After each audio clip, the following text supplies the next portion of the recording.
toda glória, todo louvor ao Senhor. Aleluia.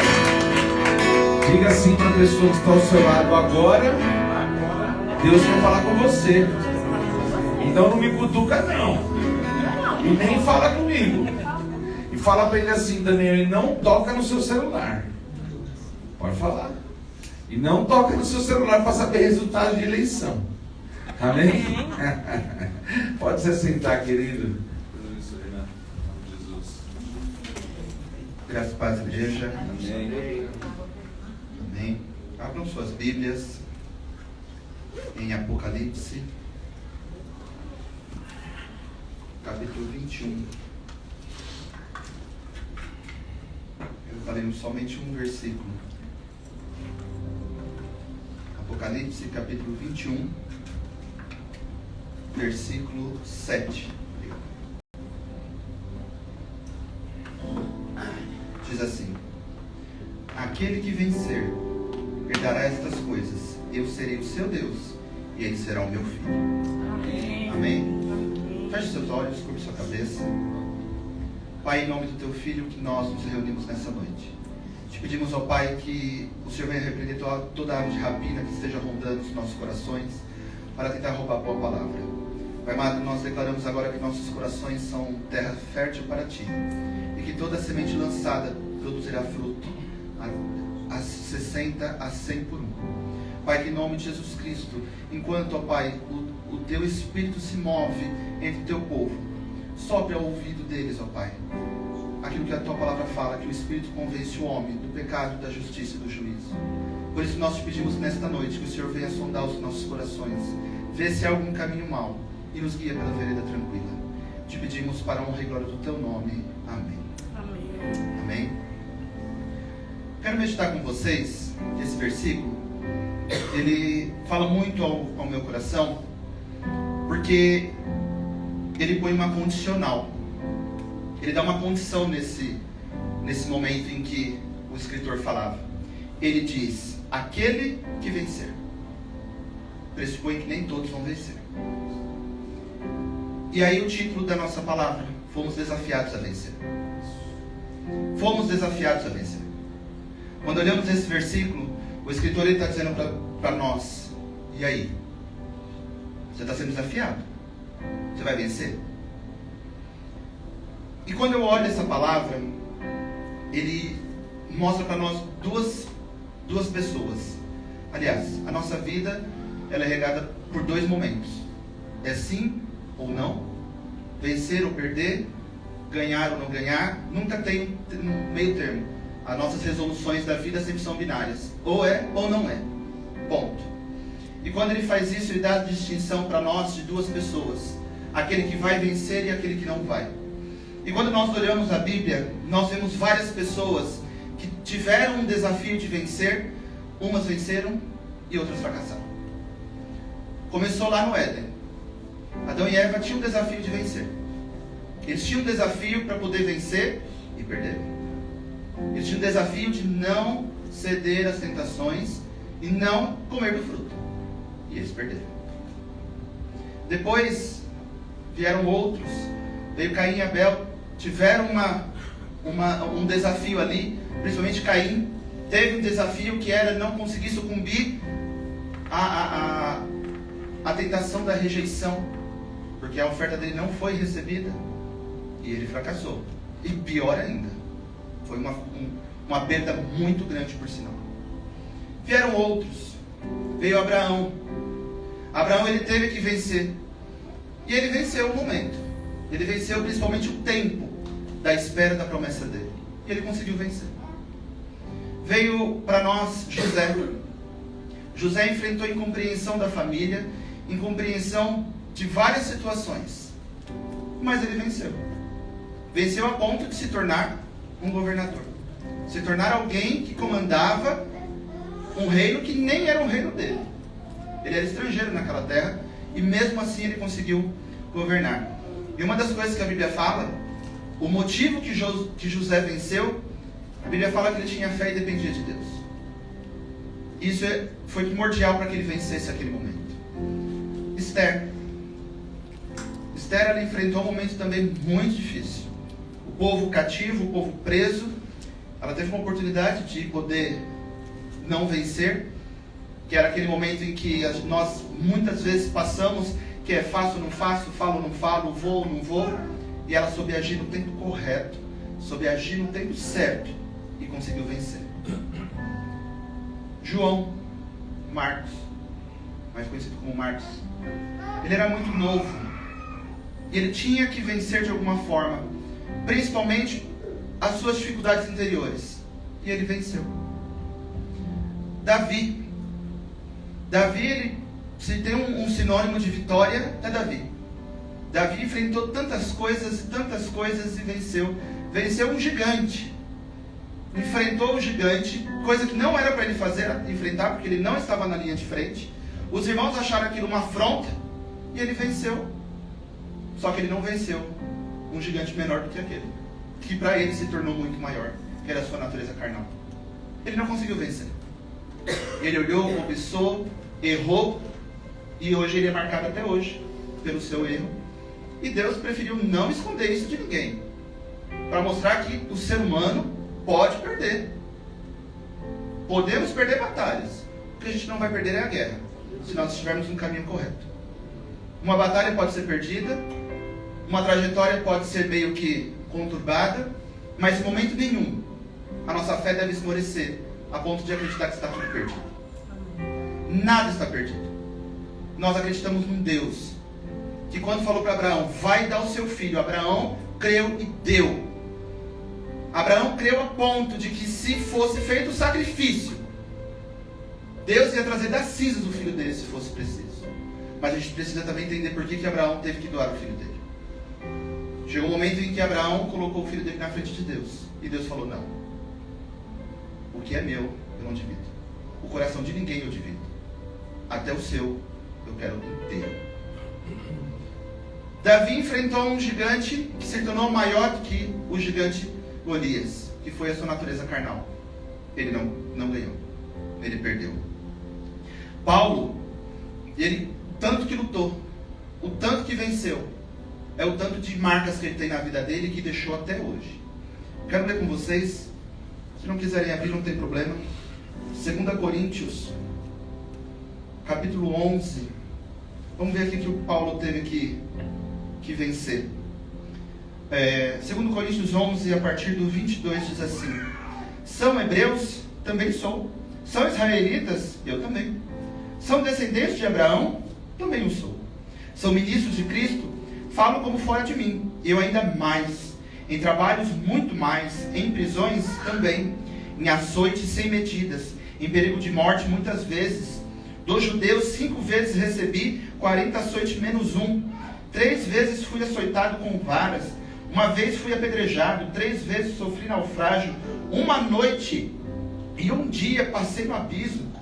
Em viagens muitas vezes, em perigos de rios, em perigos de salteadores, em perigos de minha raça, em perigos de gentios, em perigos daqueles da cidade, em perigos no deserto, em perigos do mar, em perigos daqueles falsos irmãos, em trabalhos e fadiga, em vigílias muitas vezes, em fome, em sede, em jejum, também em frio e nudez. Além dessas coisas exteriores, algo que diariamente pesa em mim, que também é o cuidado da igreja. Olha o que Paulo teve que vencer. E o que é interessante é que ele fala, além do exterior, tem dentro de mim 2 situações. O que eu tenho que enfrentar, que é meu, e o cuidado pela igreja. Olha o tanto que Paulo teve que vencer. E Paulo teve êxito na sua jornada. Jesus teve que vencer. A Bíblia fala que Jesus foi tentado no momento mais conturbado dele. E ele venceu. E é interessante que ele fala que venceu. Tem de bom ânimo. Eu venci. Eu venci. Olha o tanto de desafios que foram dados para nós. Olha como a nossa vida todos os dias foi colocada à prova para que nós fôssemos desafiados a alguma coisa e tentar vencer de alguma forma. É pegar o touro pelo chifre, como diz por aí, rodar com ele, se possível tombá-lo, porque nós temos que vencer. Nós temos que vencer. Hoje, no caminho nosso para a salvação, é primordial que nós vencemos muita coisa. A início, tudo aquilo que nos afasta de Deus. Isso é o que nós temos que vencer a primórdia. E depois nós vamos lutando com questões para poder conseguir chegar na estatura, como a palavra fala, de varão perfeito. Mas eu tenho uma pergunta. Por que quando foi colocado esse desafio para nós de vencer, por que Deus não facilitou? Por que Deus não facilitou nessa trajetória todos esses desafios que foram dados para nós? Todo dia nós temos um desafio. Nós temos desafios no serviço, desafios na família, desafios com nós mesmos, desafios onde congregamos, desafios em todos os caminhos que nós seguimos. Para onde você vai ter um desafio. Você vai ser colocado em xeque em algum momento. E por que Deus não facilitou para nós? O povo escolhido e remido dele. Aquele que ele escolheu para poder proclamar o ano do Senhor. Por que Ele não facilitou para nós? Ou então, por que Ele não facilitou para qualquer ser humano, já que Ele sabia que nós somos seres limitados? Nós somos seres que a primeira coisa que nós vemos é a dificuldade, ao invés da solução. E quando me questionei sobre isso, por que Deus não facilitou para nós esse desafio? Deus foi muito taxativo comigo. Eu não facilitei porque eu desafio vocês a vencerem. Eu desafio vocês a todos os momentos a vencer. E quando eu olho esse desafio, eu percebo, pastor, o quanto nós, quando eu falo nós, não é a igreja que nós estamos, mas nós, povo cristão, como nós estamos afundados num evangelho de facilidade, num evangelho que não nos coloca à prova, num evangelho que não nos faz pensar, num evangelho que não nos coloca na situação de falar assim, onde eu estou caminhando? Onde eu estou colocando os meus pés? Quando você aceita Jesus, você não está colocando uma venda nos seus olhos. Pelo contrário, você tem que saber o caminho que você está caminhando, porque a fé tem que ser racional. Algo irracional não tem a ver com Deus. Deus sempre foi muito racional. E aquilo que foge do racional é parte dele, não é nossa, não nos compete. Aquilo que é sobre-humano, nós não podemos fazer. Então toda vez que nós somos colocados na situação de saber por que nós estamos servindo a Deus, nós temos que saber aonde nós estamos caminhando. E muitas vezes nós nos pegamos seguindo o Evangelho muito fácil, muito barato, muito pobre, muito superficial, muito simples. E não a simplicidade do Evangelho que é, mas a simplicidade de achar de que a todo momento a vida vai ser fácil. De que a todo momento, qualquer coisa que você vai vencer, qualquer coisa que você for enfrentar, você vai vencer. E nem sempre é assim. Nem sempre é assim. Nós temos que pôr a nossa mão na nossa consciência, pôr a mão na alma e entender que nem sempre eu vou vencer. Uma vez, lá em São Miguel, um irmão passou uma situação muito complicada. Ele sofreu um acidente num batismo. Era um diácono e passou mal, foi ao carro, se decidiu sentar lá com a enteada dele. Ele caiu da altura do banco do carro, bateu a cabeça, dali foi para o hospital e não saiu mais, morreu. Foi algo assim transtornante, porque a igreja gostava muito dele, ele é uma pessoa muito ativa na igreja, e a igreja fez campanha de oração. A gente via para a Moca para poder também orar, para estar junto. E na época a nossa pastora fez uma campanha que ela não saía, ela acordava 5 horas da manhã e não saía do quarto até meio-dia se ela não fizesse o pedido dela de oração de jejum para aquele homem. E aí um dia nós sentados, os líderes sentados, um pastor, o pastor Davi, da Bom Sião, olhou, ela comentando, porque Moisés tinha altos e baixos, hora estava bem, hora estava mal, em coma, desde que ele entrou no hospital, desde que pegamos ele da igreja e levamos para o hospital, ele entrou em coma e nunca mais saiu. Moisés, o irmão, o Moisés, o irmão que tinha sofrido o acidente. E ela colocando, falando assim, para aqueles líderes, né, falando assim, eu não entendo, nós estamos orando, nós estamos jejuando, faz tanto tempo que está assim, e vai, hora melhora, hora não melhora, e aí? Como é que é isso? E aquele pastor, movido por Deus, olhou para ela e falou, você quer o quê? Que ele seja curado. E ali na pessoa de Deus ele falou assim, Eu curo quando eu quiser. Eu faço quando eu quero. Você quer o dom de cura? E ele estendeu a mão para ela. Você quer o dom de cura? Toma. Mas aprenda que eu que curo. E ali ela ficou, Deus foi bem claro: você está atrapalhando os meus planos. Entrega no altar. Entrega o teu Isaac. E aquilo foi muito doído. Aquilo foi uma coisa assim, nós percebemos que a gente errou na tentativa de acertar. Mas antes a gente não consultou a Deus para saber quais eram os planos de Deus. E aí a pastora, naquele momento, fomos para poder abrir o culto. E ela, naquela oração inicial, antes do culto, só com louvor, ela falou: então, eu não consegui fazer isso na frente da igreja. Eu vou entregar então o meu Isaac. E ela entregou, era por volta de umas 5h30 da tarde. 5h40 chega a notícia que Moisés tinha falecido. E aí eu te falo, nós tínhamos um desafio. O desafio era que o irmão fosse curado? Não. O desafio era entender qual era o plano de Deus. E nós estávamos falhando no desafio. Nós estávamos falhando porque nós não consultamos a Deus. Nós simplesmente chegamos e vamos indo. Sabe aquela situação em que às vezes a pessoa nos chama para a casa dela, e aí nós chegamos lá com uma carne, com um refrigerante, com uma panela para fazer um arroz, com uma maionese, com tudo, e aí você fala: estão lá, e o anfitrião olha e fala assim: não, tudo bem. E dentro dele fala: eu não chamei você para isso. Você está chegando aqui dessa forma, mas tudo bem. Vamos indo. Vai atrapalhar um pouco os meus planos? Vai. Mas vamos seguir. A gente tem que consultar Deus para saber se o caminho que nós estamos com Ele é o caminho que Ele está para nós. E às vezes a gente falha nesse processo. Nós falhamos nesse desafio.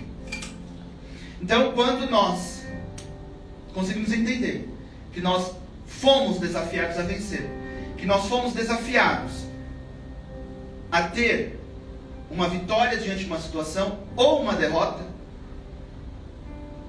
qual é a nossa ação a ser tomada? O que nós temos que fazer quando nós passamos por essa situação? Paulo, ele falava, deixava bem claro, que nós, como cristãos, nós temos, o primeiro desafio nosso é crescer. Ele sempre deixou muito bem claro isso. O nosso desafio como um protestante, como um evangélico, como um crente, é crescer. Ponto. Eu quero ler com vocês Hebreus 5. Hebreus 5:11, ele diz assim: sobre isso temos muito que dizer, mas é de difícil interpretação, porquanto vos tornastes tardio em ouvir. Porque, devendo já ser mestres em razão do tempo, ainda necessitais do que vos torne a ensinar princípios elementares dos mistérios de Deus. E vós, haveis feitos tais que precisais de leite e não de alimento sólido. Ora, qualquer que se alimenta de leite é inexperiente na palavra da justiça, pois é criança. Mas o alimento sólido é para os adultos, os quais têm pelas práticas as faculdades exercidas para discernir tanto o bem como o mal. Quando Paulo estabelecia as igrejas, a primeira coisa que ele fazia era esperar com que alguém crescesse, para poder então deixar aquela pessoa ali, para poder sair, para poder o reino de Deus ser expandido. E ele estava falando assim: olha, eu preciso que vocês cresçam. Ele começa: sobre isto temos muito o que dizer, mas está difícil. Está difícil porque esse desafio que é para vocês crescerem, vocês estão falhando. Vocês estão rateando nisso. Era para estar comendo alimento sólido, para ser mestre, e vocês ainda estão com dificuldades nos princípios dos mistérios de Deus. E aí é o primeiro momento que nós, como cristãos, temos que colocar numa balança. E ele fala ainda mais, ó. Ele diz assim: porque devemos ser mestres, ainda necessitais, tal.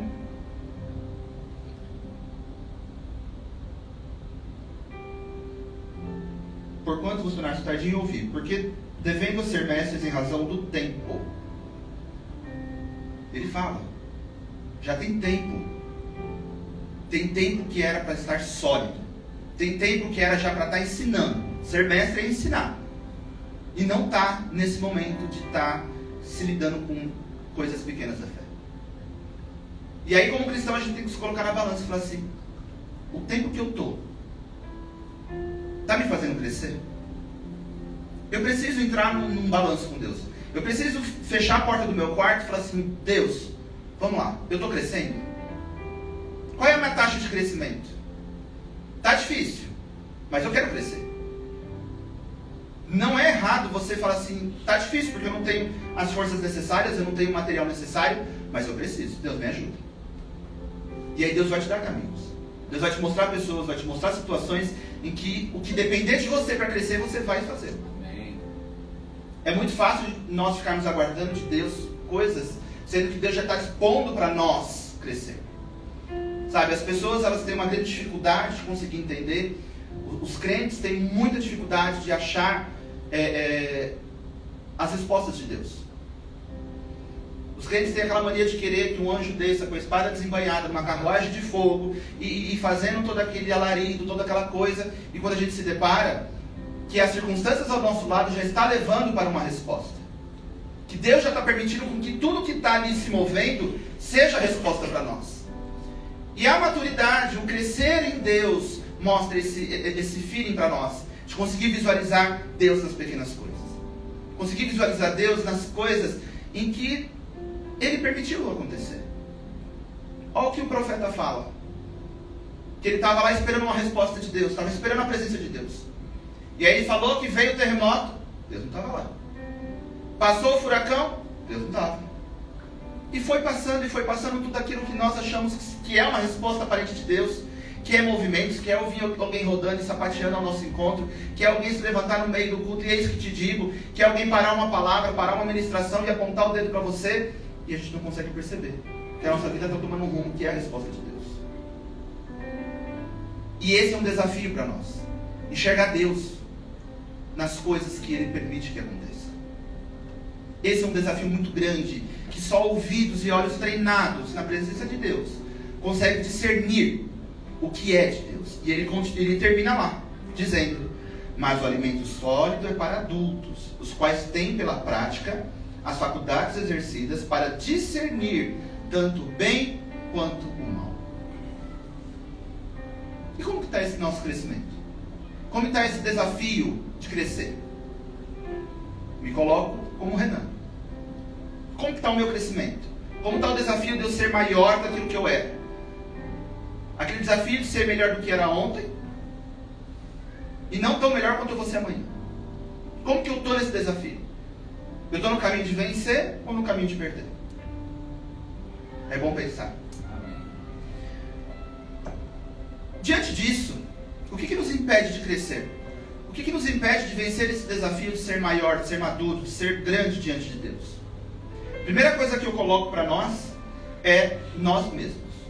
A natureza carnal. A natureza carnal é aquela que nos torna derradeiro na tentativa de vencer. Romanos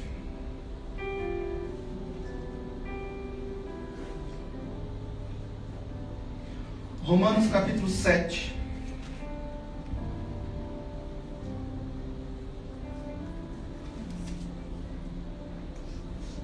Romanos 7, capítulo 7, versículos 15 diz assim: pois o que eu faço não entendo, porque o que eu quero, isso eu não pratico, mas o que me aborrece, isso eu faço. E se faço o que não quero, consinto com a lei. Agora, porém, não sou mais eu que faço isto, mas o pecado que habita em mim. Porque eu sei que em mim, isto é, na minha carne, não habita bem algum. Com efeito, o querer, o bem está em mim, mas efetuo não está. Pois não faço o bem que quero, mas o mal que eu não quero, esse eu pratico. Ora, se eu faço o que eu já não quero, já não o faço eu, mas o pecado que habita em mim. Ele vai repetir: acho então esta lei em mim, que, mesmo querendo eu fazer o bem, o mal está comigo. Porque segundo o homem interior, tenho prazer na lei de Deus.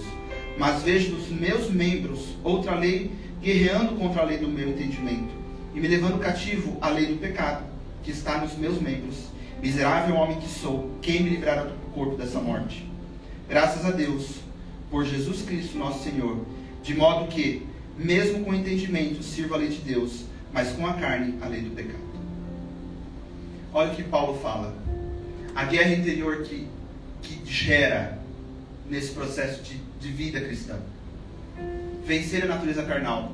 O bem que eu quero fazer eu não consigo. E o mal que eu não quero, esse eu faço. Olha a primeira guerra que nós como cristãos passamos. Vencer a nós mesmos. Vencer essa guerra interior. E aí eu volto àquela pergunta. Por que Deus não facilitou? Por que Deus não facilitou para nós essa guerra interior? Por que Ele não facilitou nesse embate? Por que Ele não facilitou para nós? Às vezes nós ouvimos aquela situação em que eu caí porque a carne é fraca. Não, a carne não é fraca. A carne é forte. Se eu estou caindo é porque minha carne está muito mais forte, porque ela está sobrepondo o meu espírito. Ela está sobrepondo aquilo que era para ser maior. Eu li um livro uma vez que um homem colocou, acho que era na Rússia, tinha um homem que tinha 2 cachorros na rua, que fazia rinha de cachorro. E esse homem chegou e percebia que as pessoas faziam uma aposta, e aí um cachorro branco e outro preto. E ele foi e apostou no preto, que aparentemente ele ia ganhar. E todo mundo foi e apostou no preto. E de repente quem ganha era o branco. Passou uma semana, ele voltou e ele falou: é o branco que está preparado. Eu vou apostar nele agora. E ele vai e aposta no branco, de repente o branco perde, quem ganha é o preto. E foi assim umas 3 vezes. Na terceira vez, ele cansado de perder dinheiro, ele chegou no dono dos cachorros e falou assim: peraí, eu não estou entendendo. Não tem uma constância. Ora um ganha, ora outro ganha. Como é que é? Ele falou: simples. Eu alimento aquele que eu quero que ganhe. Então, se eu vejo que as pessoas vão começar a apostar no preto, eu paro de alimentar o preto e vou alimentar só o branco. E aí, quando vai chegando perto, eu dou um pouco de alimento para ele aparecer viçoso, dou um banho nele, dou um trato, mas quem está fortalecido é o outro. E aí, quando vai, ele que ganha. E aí eu vou ganhando dinheiro com isso. E aí, esse desafio nosso, diário, de alimentar o nosso espírito ou a nossa alma. Qual que você está alimentando? Qual que você deveria estar alimentando? E aí, é mais um desafio que nós, por vezes, nos falhamos.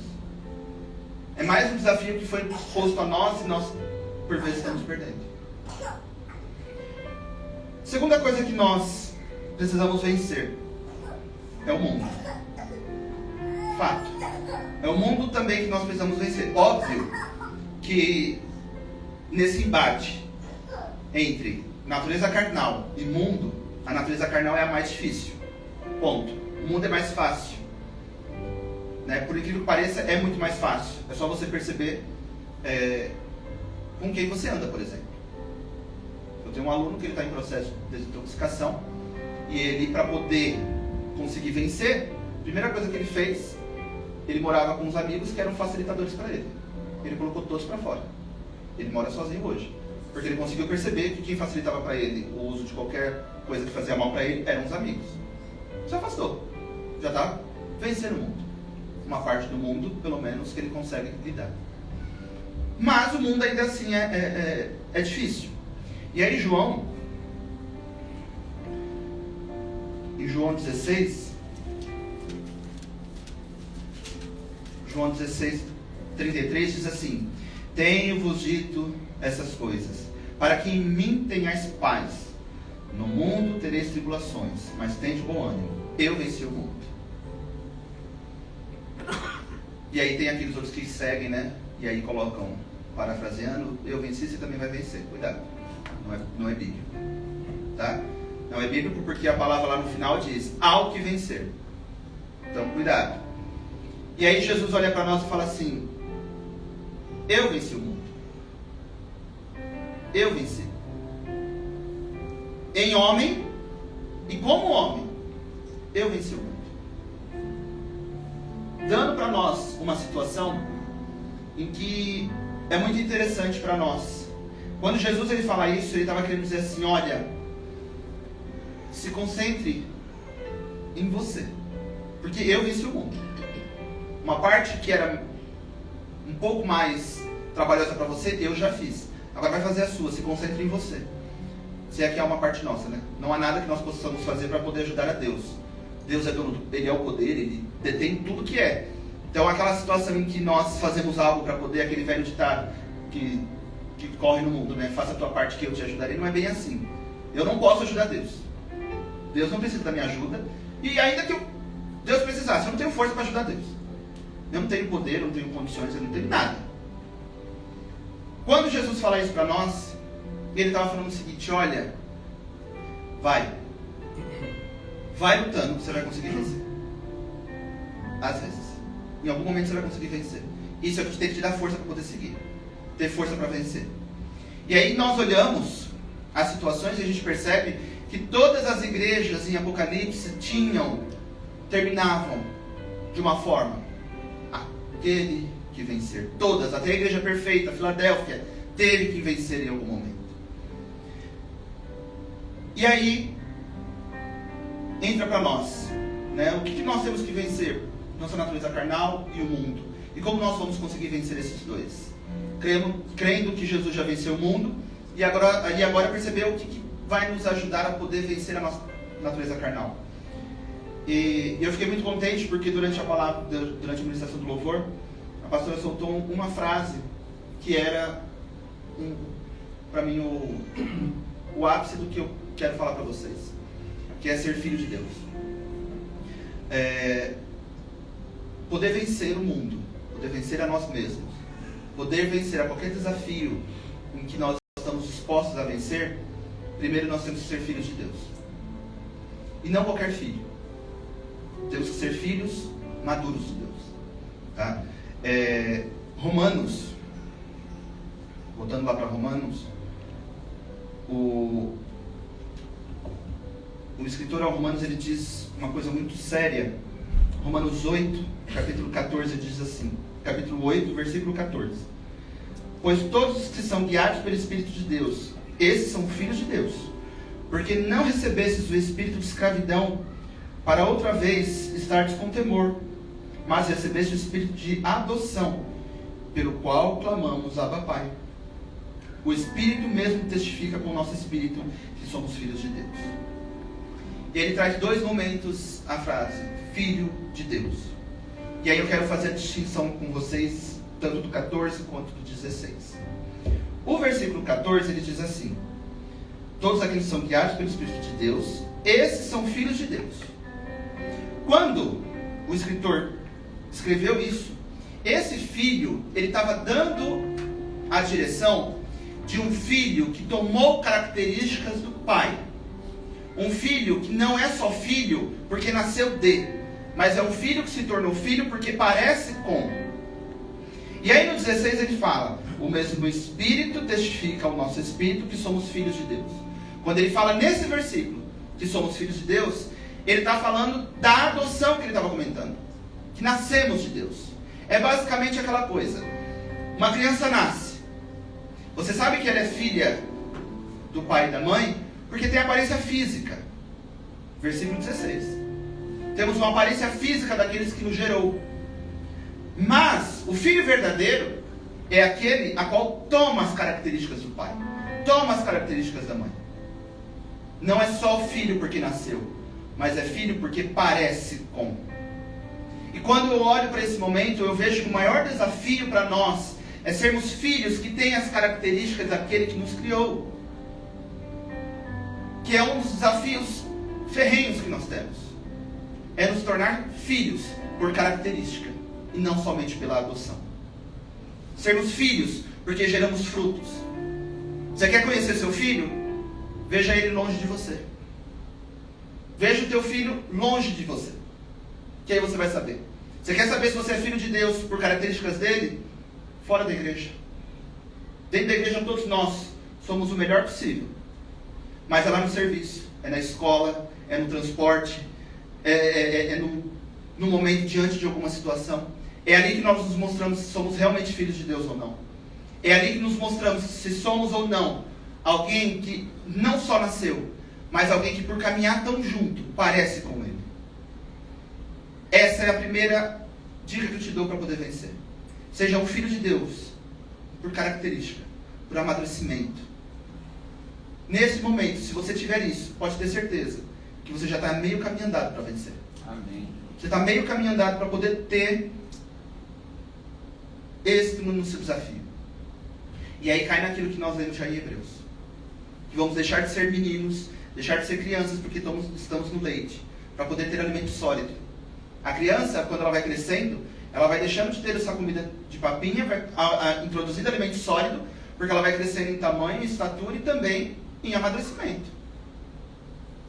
E aí é isso que nos prova que um crescimento espiritual, que um crescimento como filho, demanda tempo, mas cuidado com o tempo. Tudo que é fora do tempo não é bom. Se é antes do tempo é aborto, se é após o tempo é nascimento. Tem que ser no tempo. Então não tarde o seu crescimento, não atrapalhe o seu crescimento. Outro momento que nos faz pensar sobre como que vencer, como conseguir vencer esse desafio que nos foi colocado, está em 1 João. E eu já vou encaminhando para o fim. 1 João, capítulo 5, versículo 4. Diz assim: porque todo que é nascido de Deus vence o mundo. E esta é a vitória que vence o mundo, a nossa fé. Quem é o que vence o mundo, senão aquele que crê em Jesus e o Filho de Deus? Olha aí duas situações. Porque todo que é nascido de Deus vence o mundo. O que é ser nascido de Deus? Ser batizado. Nascer novamente. É o que Jesus falou lá pro governante na época. Para você é necessário nascer de novo. Se você já tem a sua confissão de fé, já tem a certeza, e é batizado, você já está um pouco na frente. Porque ele fala, porque todo aquele que é nascido de Deus vence o mundo. E aí ele dá uma outra redundância, e que para nós potencializa o que nós acreditamos. Esta é a vitória que vence. Vitória que vence a nossa fé. Segundo ponto para podermos vencer, ter fé. Primeiro, precisamos ser maduros, termos características de Deus para poder então vencer.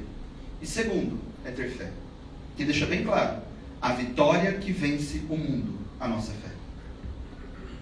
Olha que interessante, a vitória que vence. Se é vitória, já pressupõe que ganhou, mas é a vitória que vence. Está ganhando duplamente. Você está soberjando em cima daquilo que você está fazendo. Se você tem uma fé estabelecida em quem o fez, você pode ter certeza que você já está em meio caminho andado para isso. Só que a Bíblia fala, em 2 Tessalonicenses, que a fé não é de todos. A fé é um dom. Então nós temos que exercitar, buscar esse dom, para que nós possamos então estabelecer um princípio para a nossa vitória. Amém? E para encerrar, ainda em 1 João 4,4,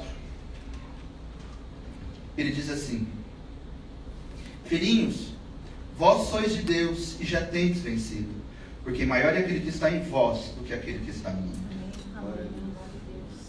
A todo momento que nós nos apegarmos a isso, sabemos que somos filhos de Deus e por isso nós já estamos à frente na tentativa de vencer. Nós vamos ter êxito naquilo que nós vamos fazer. Nós vamos ter êxito no nosso desafio de vencer. Quando nós formos desafiados a vencer a qualquer momento, nós temos que saber que nós temos que fazer parte daqueles que vão vencer. Esse é o primeiro pressuposto de nós. Amém? Fique de pé. Quero orar com vocês.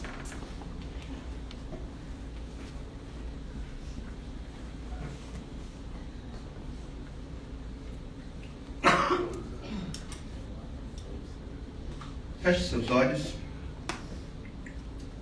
Comece agora a meditar tudo aquilo que hoje você tem sido desafiado a vencer. Eu estou sendo desafiado a vencer uma angústia, eu estou sendo desafiado a vencer uma culpa, estou sendo desafiado a vencer uma animosidade entre eu e alguém, estou sendo desafiado a vencer alguma rusga que tenha dentro de casa. Qual que é o seu desafio? Qual é o desafio seu que você precisa hoje colocar em vitória? colocar em passos de vitória. Às vezes nós queremos maquiar as nossas tentativas de vencimento. Às vezes nós queremos esconder os nossos fracassos. E eu quero te dizer que não faça. Não faça isso. Como eu falei, Deus podia muito bem esconder que Davi não venceu. E ele não fez isso. Pai, em nome de Jesus, neste momento, nós queremos te pedir forças. Queremos te pedir discernimento. Queremos te pedir, ó Pai, acrescenta a nossa fé. Queremos te pedir, ó Deus, que o Senhor esteja conosco nessa caminhada. Que se porventura nós perdemos em algum momento, se nós perdemos alguma batalha, nós possamos ter a certeza de que a guerra já foi vencida pelo Senhor. Pai, a tua palavra fala que em momento algum nós estaríamos só. Que enquanto nós estivéssemos debaixo das tuas mãos, o Senhor estaria conosco. Por isso nós te pedimos nessa noite que o Senhor esteja conosco, nos ajudando, nos encorajando, trazendo à nossa mente aquilo que nos traz esperança, pautando, ó Pai amado, a nossa vida naquilo que nós cremos. Como Jó disse, bem sei em quem tenho crido. Por isso nós te pedimos, ó Pai, que o Senhor venha de encontro aos nossos corações vacilantes, aos nossos joelhos, ó Pai amado, que muitas vezes estão no caminho tentando vacilar. E nós te pedimos, ó Pai, nos sustenta, nos ajuda, para que nós possamos, ó Pai, chegar naquele grande dia e ser um dos que vence. Ser um daqueles que a tua palavra fala, ao que vencer, herdará estas coisas. Eu os chamarei de filho, e vocês me chamarão de pai. Nos ajude, ó Pai, para que possamos ser dignos de ser chamados filhos e filhas do Senhor. Para que o seu nome seja glorificado através dos nossos atos. Para que o seu nome seja glorificado através da nossa vida. É isso que nós, ó Pai, nesta noite, entregamos a Ti no nosso coração. E te pedimos, nos ajuda mais uma vez. É isso que nós oramos, ó Pai, e te agradecemos. Em nome do Teu Filho. Amém. Amém. Deus abençoe.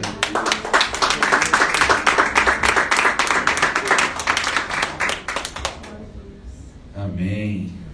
Você foi abençoado com essa palavra? Amém. Sabe uma coisa que eu nunca tinha me atentado, eu achei super interessante. Ele comentou de Davi, uma das coisas comentadas. Davi venceu um gigante, né? Davi não era um soldado preparado. O rei tentou dar para Davi uma armadura. Davi colocou, porque acho que acredito que todos sabem da história, né? Tava lá, sempre invade as guerras. Aqui o exército de Israel, aqui o inimigo. Golias desafiando o exército de Israel.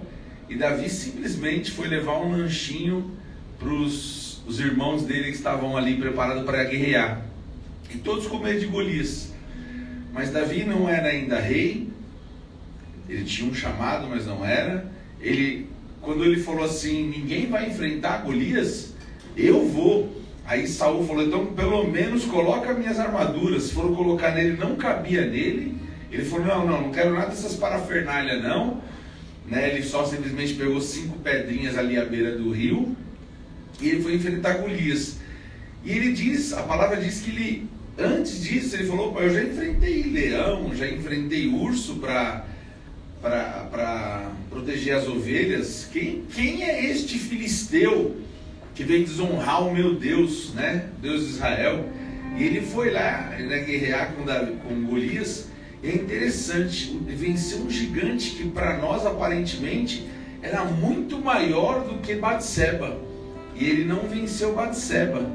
Se você não conhece muita história, Davi, depois de ter sido ungido rei, vindo com o seu exército guerreando, vencendo, ele resolveu um tempo parar, deixar o exército continuar.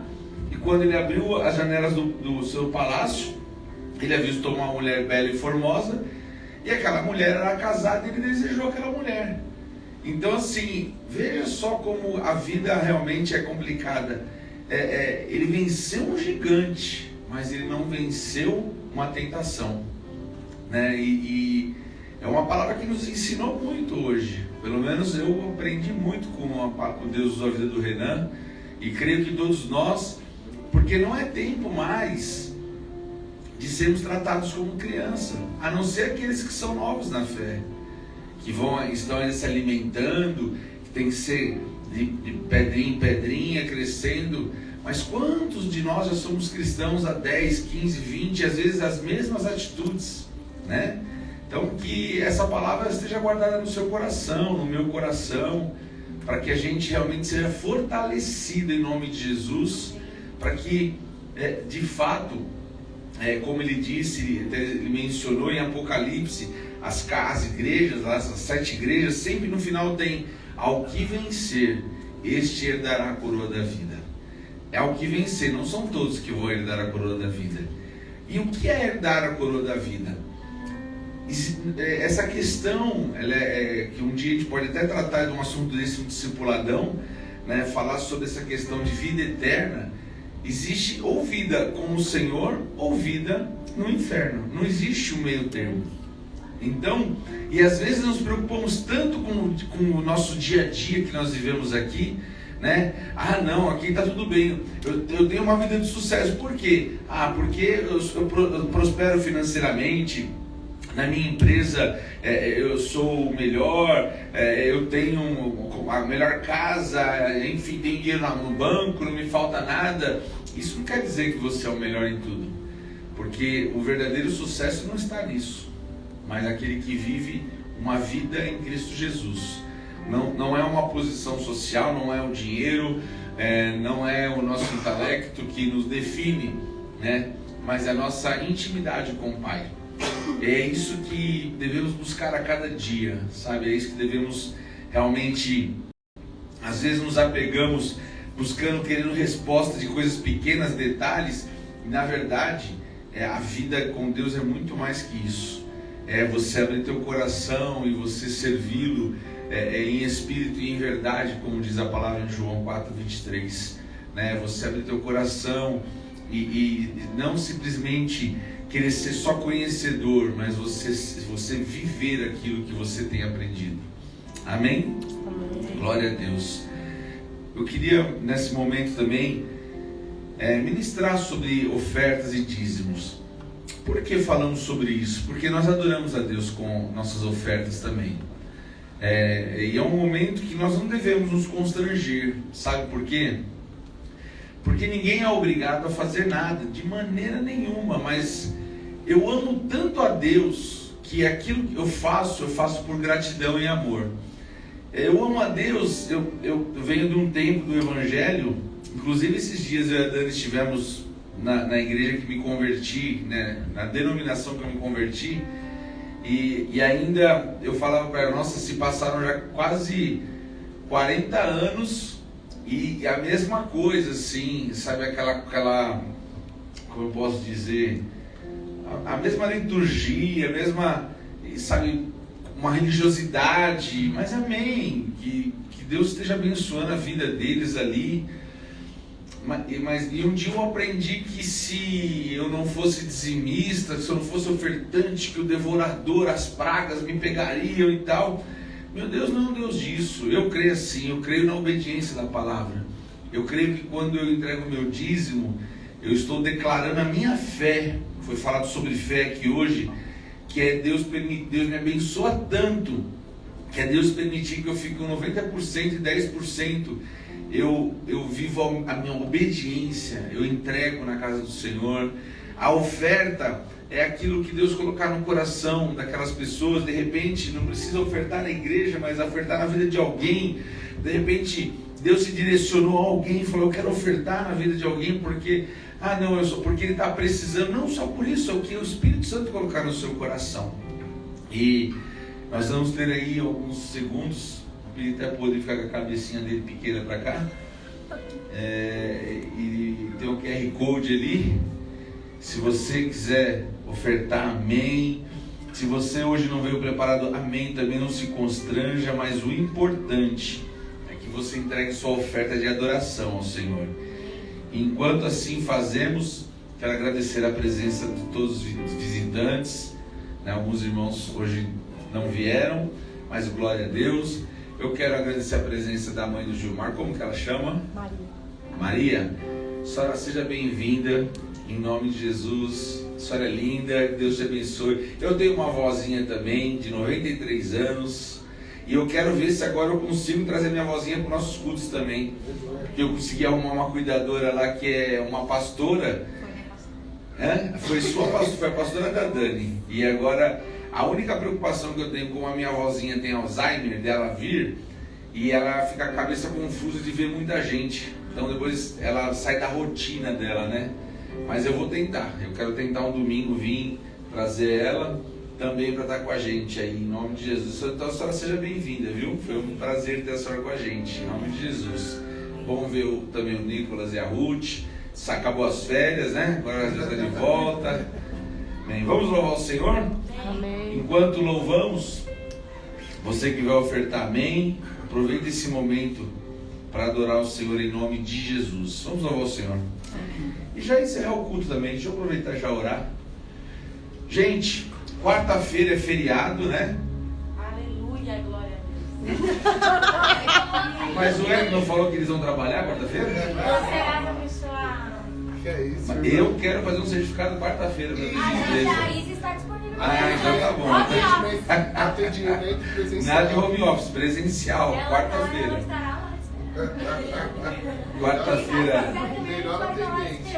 Essa terça eu não vou fazer o discipuladão por causa desse feriado aí, né? Então nós não vamos ter o discipuladão essa terça. Na outra terça nós vamos fazer, normal. Apesar que a outra terça, dia 8, tem outra reunião, não dá. Mas se não tiver, vocês vão ver na rede social. Nós vamos pôr lá no grupo, lá avisando. O que mais que vai rolar? Ontem foi uma bênção, GC no parque, foi muito gostoso também. Foi muito gostoso mesmo. Nossa, foi algo... E o que mais? Quarta tem GC, né? Quarta tem GC. E domingo Santa Ceia. O GC quarta vai ser online, só online, né? Então vai ser online. Aproveite, meu irmão, mesmo você que é feriado, se for passear amém, cheguei tarde e tal, tudo bem, mas você está em casa, participa do GC. Talvez eu também vou estar viajando, mas eu vou entrar em trânsito onde a gente estiver, com certeza nós vamos participar do GC na quarta-feira, porque eu vejo que é um momento que a gente se conecta, né? É um momento que a gente está junto ali e vai ser bênção em nome de Jesus. E é uma palavra boa para ser discutida, essa que o Renan ministrou hoje. É uma palavra muito boa, de nós realmente nos esforçarmos. O que mais? E domingo Santa Ceia, vamos estar junto aí, vai ser uma bênção também em nome de Jesus. Pai, eu quero te agradecer por esse culto, te louvar, porque o Senhor tem demonstrado através da tua presença, através das pessoas, através de tudo que o Senhor tem feito, Pai, o teu amor, Senhor, já foi demonstrado com Cristo na cruz, Pai. Nós te agradecemos, Pai, por estarmos aqui, por esse momento tremendo. Eu quero agradecer também, Pai, por o tempo de podermos ofertar na tua casa, dizimarmos na tua casa, ó Deus, porque sabemos que tudo que semeamos, isso nós vamos colher, Senhor, seja financeiramente, sejam palavras, sejam atitudes. Ó Pai, eu creio nisso, e nós queremos consagrar os dízimos e ofertas alçadas exclusivamente para uso na tua casa, Pai. Pai, nós pedimos ao Senhor nos dê condições de efetuarmos trabalhos sociais, abençoarmos vidas, Senhor, em nome de Jesus, Pai. Prepara, Senhor, levanta pessoas com ousadia, é o que eu peço ao Senhor. E também nos dê uma semana abençoada, uma semana, ó Deus, onde o Senhor continuará nos dando a direção, assim como foi ministrado, que nos alimentemos o Espírito, Senhor, e não a carne, Senhor. Por isso nos ensina a cada dia, Deus, para que nosso Espírito seja fortalecido, Pai, e a carne seja enfraquecida, para que o teu nome seja glorificado através disso. Muito obrigado. Eu quero abençoar cada vida, cada visitante, cada um, Senhor, aquele que veio, aquele que nos assiste online. Que Deus abençoe a todos em nome de Jesus, e que o amor de Deus, que a graça do nosso Senhor e Salvador Jesus Cristo, a comunhão e a consolação do Espírito Santo estejam com todos, de hoje para todos sempre. Todos dizendo amém. Amém. Você pode dar uma salva de palmas ao Senhor?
mais alto. Cante mais alto. Cante mais alto. Cante mais alto. Na presença vivo. Cante mais alto. Mais alto que os ruídos. Cante mais alto. Canções são armas para mim. Cante mais alto. O céu vem guerrear por mim. Cante mais alto. Na presença vive em mim. Cante mais alto. Mais alto que os ruídos. Cante mais alto. Canções são armas para mim. Cante mais alto. O céu vem guerrear por mim. Na tempestade eu vou cantar. Alto e mais alto eu vou girar. Cinta da fé se levantará. A morte é vencida, o rei vive está. Na tempestade eu vou cantar. Alto e mais alto eu vou girar. A cinta da fé se levantará. A morte é vencida, o rei vive está.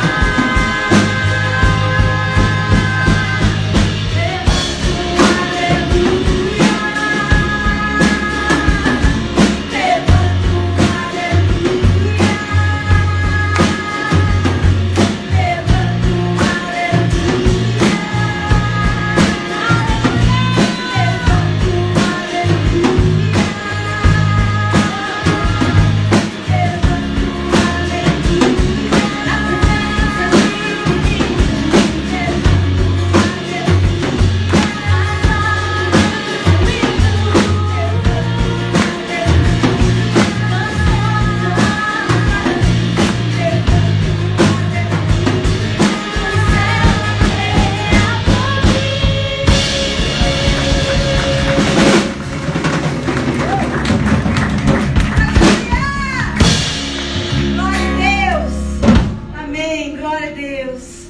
Vá na paz, queridos. Que Deus te abençoe e te guarde.